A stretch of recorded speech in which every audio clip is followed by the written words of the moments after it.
পড়াশোনা করতাম আর খেলাধুলা করতাম আর স্কুলে যেতাম, কত গাইল খাইতাম, রান্না বান্না শেখ, বিয়া দিতে হবে, শ্বশুরবাড়ি যেয়ে কাজ করতে হবে। এখন বলি, মাকে বলি, দাদিকে বলি, এখন দেখো আমি কত সুন্দর সুন্দর রেসিপি বানাই।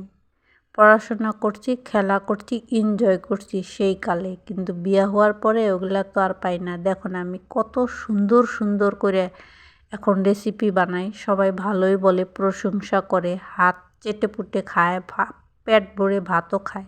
যাই হোক, 3 টুকরা মাছ ছিল, সেই মাছ দিয়া আজকে ঝাল ঝাল করে ভর্তা বানানো। শীতের রাত, দুপুরে অনেক কিছু রান্না করছি, তাও এরা বললো একটু ঝাল ঝাল ভর্তা হলে ভালো হয়।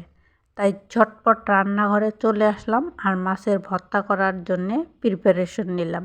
3 টুকরা মাছ ছিল, ওগুলো ভাজা ছিল, কাটা সাটা ছাড়াই নিছি। এখন বেশি করে পেঁয়াজ, মরিচ, রসুন, আদা আর ধনিয়া পাতা একটু ভাইজা নিলাম, মানে অল্প একটু ভাইজা নিলাম, মানে কাঁচা কাঁচা গন্ধটা মানে যায় একটু, এভাবে ভাইজা নিলাম।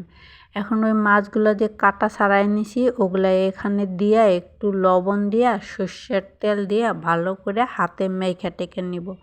এত মজা হয়েছে, ঝাল ঝাল, কাঁচামরিচ, পেঁয়াজ, রসুন, আদা, ধনিয়া পাতার, ও বলাই জানা, মানে ভাত মানে পেট ভরে খাবেনি, গ্যারান্টি আপনাদেরকে বললাম।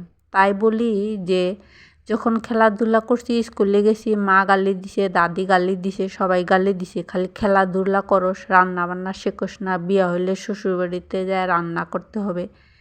দেখো এখন সব কিছুই রান্না করতে পারি, বুঝছাও।